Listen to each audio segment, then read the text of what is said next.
Yes, guys, welcome back to another video. Welcome to the George Benson Football Channel. This is your match preview for Chelsea versus Newcastle. We're going to go through the Enzo Maresca press conference, the comments about Reece James. We're going to talk about Madri. Should Madri be getting in the starting 11? We're going to build my Chelsea side. We're going to talk about the Panathiniakos game a little bit more. Looking at the starting 11, does this give us a massive inclination as to what the Chelsea lineup will be for this match on Sunday afternoon against Newcastle? Before we go through anything, of course, at the end of this video too, I'll give you my prediction. I'll let you know what the score's going to be. I'll let you know who the goal scorers will be. It was a really decent prediction for the Panathiniakos game, and hopefully we can carry that form into this weekend. If you're not already subscribed to this YouTube channel, make sure you do so. And whilst you're here, if you do enjoy these videos, please do hit the like button. It always lets me know that you guys are having a good time. And if you don't follow the podcast on both Apple Podcasts and Spotify, I'll put the QR codes up on the screen at times during this video. And if you are buying anything from the Chelsea Mega Store, I've got you guys a discount code, GBFC10. Using the QR code on the screen here will get you a nice little discount at the Mega Store of 10%. So let's take a little look, first of all, at the comments from Enzo Maresca on Reece James during this press conference.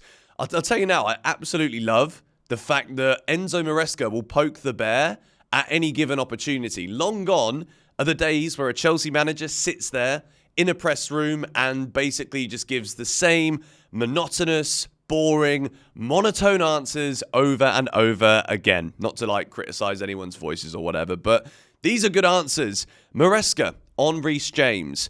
I spoke with him and I expected from him more in terms of leadership inside the changing room and for different kinds of things. He is doing well, he is progressing, but from Reece, I expected more also in terms of leadership. This is a big thing. To publicly come out and say this about the Chelsea captain, it could be seen as an unnecessary way of saying something that doesn't quite come across in a positive way to the media, but the way that I see this is it's great. It's putting pressure on Reece James that I think he needs. You know, as a Chelsea captain, since Reece James became the captain, of course, I don't think for 1 second he wanted to be injured. Of course he didn't. Reece James wants to be out there, playing football, playing for Chelsea, his club, he's the captain. But since he's been given that captaincy, the reality of the situation is he's been injured. And as well as that, there's been times where he's on the field and there's petulance, he gets red cards. And I think Reece has needed to grow into this role. I think it's the first time this season that up until 8 matches into the league, Chelsea still haven't fielded a player over the age of 27. That's absolutely bonkers. But the fact of the matter is, with Reece, as a character, personality-wise, he's quite an introverted guy. He always comes across very soft-spoken, and then sometimes this just blows up into a rage on the field. But I think when it comes to leadership, leadership comes in various different ways. And I think when you look at this Chelsea team right now, there are vocal players out there on the pitch. Enzo Fernandez, always shouting, always talking, always delegating. Levi Colwill, bit hot-headed as well, but he's always out there ordering people around. So when you look at these comments about the Chelsea captain, towards the Chelsea captain, if anything, I think this can only go down well. I think Reece will know that because of the fact he's been out injured for so long, because of the red cards when he was fit, I think Reece knows that as the Chelsea captain, he's got to give more out there. And I don't think this is going to be an issue for Reece. I think he's absolutely got it in him. And if he can stay fit, I think we all know just how important he is to this Chelsea team. But credit to Maresca for even coming out in public and saying this. It's so refreshing as a Chelsea fan to see our manager come out in these press conferences and give these kind of points and these kind of answers to various different questions. Let's move now to discuss a little bit more the performance of Madri on Thursday night. I gave him a blue box in the 6 things that we learned. I thought he was excellent. I think in terms of like the most complete performance that we've seen from him, there are still moments where I think intelligence-wise he was a little bit slow to come back when Chelsea were ready to play those line-breaking passes, get the ball forward quickly. He'd be in an offside position. I think there's still improvements that need to be made. And I think the debate regarding Madri is there was so much potential. There was so much hope for the ceiling of how good he could be. And I've said it countless times here on this channel. The way that Maresca'S handled Madri, and you can see Madri isn't unhappy. He wasn't even in the squad for the game against Liverpool. But the moment he scores in that game in Panathiniakos, he runs straight over to Enzo Maresca. The relationship that the players have right now with the manager, with each other, is amazing. And it needs to be praised in the way that there are players here, Joao Felix as well, coming out in a press conference saying he wants to be in the starting 11 for the Premier League games, but all he can do with a squad as talented as the one that we've got is keep playing well when he gets the chance, and maybe he gets into the team. Obviously, it's difficult for Felix because of Cole Palmer.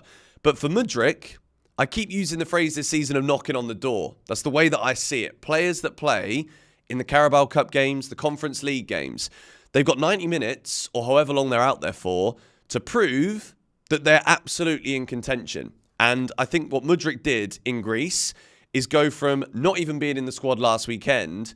I don't think there's a way where Madri can't be in the squad for the match against Newcastle this weekend. And if he isn't, then that begs the question to him, what am I bothering doing? Do I just still want to be delivering in the Conference League, then not being rewarded by even being on the bench? And I've seen a lot of people saying, well, maybe that means Madri starts this game against Newcastle.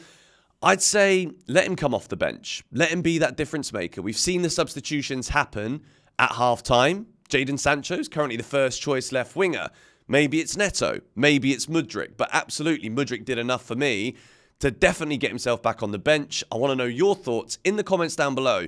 Do you think Madri did enough to start and take Jadon Sancho's spot for this match tomorrow night against Newcastle? Tomorrow afternoon is tomorrow night for me. We'll also be live here on GBFC. My voice has just been a bit screwed this week, so hopefully tomorrow it's fully recovered. Got a load of energy today, so tomorrow should be good for a GBFC watch-along. It's a 10 p.m. kickoff for me, 2 in the afternoon in the UK. So, without any further ado, we're going to build my Chelsea starting 11 now, and we begin with Robert Sanchez in goal. I think Jorgensen didn't have a bad game on Thursday night. Didn't have too much to do. Obviously, we conceded a goal, but that was a well-worked goal from Panathiniakos. I think they probably deserved something for the way that they started the game, but then Chelsea didn't have much to deal with throughout the rest of it. I think there was definitely an inferiority complex from Panathiniakos towards us. But I think Sanchez is still the number one. I'm still not convinced. I still think the goalkeeping position, if Chelsea really want to be challenging at the very top, we're going to need a top-class keeper. Or Sanchez turns it up and delivers the Bournemouth performance every single week. We move into the back four, and this is where it gets fascinating here because Malo Gusto didn't feature in the Conference League game. Marc Cucurella played, and he was out there for the whole game. Does this mean that Malo Gusto is now the Premier League left-back? I don't think this can be the case. I think tactically, Cucurella is more intelligent right now than Gusto. I think when it comes to the balance of the team, having a natural left-footed player at left-back is great. I think Cucurella absolutely suits that inverted role really well. So for me, Reece James starts, Wesley Fofana back in the side, Colwill and Marc Cucurella. I wouldn't be surprised if it was Malo Gusto. I think Enzo Maresca loves Gusto. There's some comments that were made about last week. There was the shot where you can see Gusto and Maresca talking on the sidelines, and instead of Maresca coaching Gusto and talking, it's Gusto talking to Maresca. Maresca was saying about how Gusto was having questions about what to do tactically. This is what you expect. If you don't quite understand something, even in game, it's so important that the coaches, the managers are constantly feeding back to the players. Do this, do that. If you've got a question, come to me. I'll let you know what to do. Cucurella, I love Malo Gusto, I do. I just don't think he's been as great as he could be this season. And I think Cucurella has just been fantastic. So I was quite surprised that we saw Marc Cucurella play. But I think when you look at the shape of Chelsea on Thursday night, it lined up like a 3-3-4. And I think Cucurella is so comfortable being in that midfield role that maybe we see it again, but it is Gusto. I don't know. For me, it should be Marc Cucurella. We move.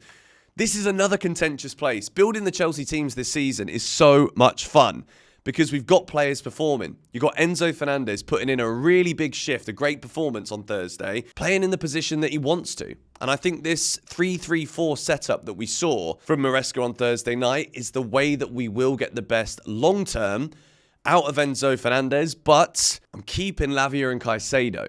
I think we're going to need to be on our game here. Newcastle are quite a big, strong team. They like to be physical. It's also going to be very difficult to break them down. They're going to come to Stamford Bridge. They're going to try and frustrate us. We're probably going to have the toughest low block test, I'd say, in Newcastle. They're a big, strong side.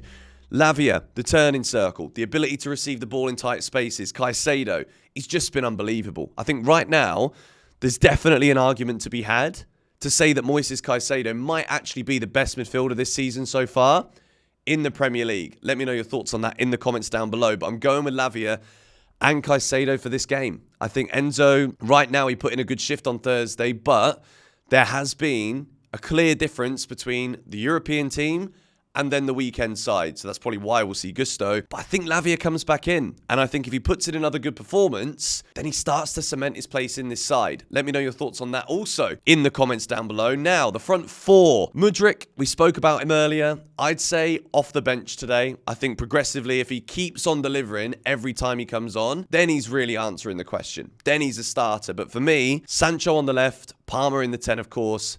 Noni keeps his place on the right. I was going to put Neto in there. I think Neto deserves it. I think he's been good. He looks sharp. He looks fit.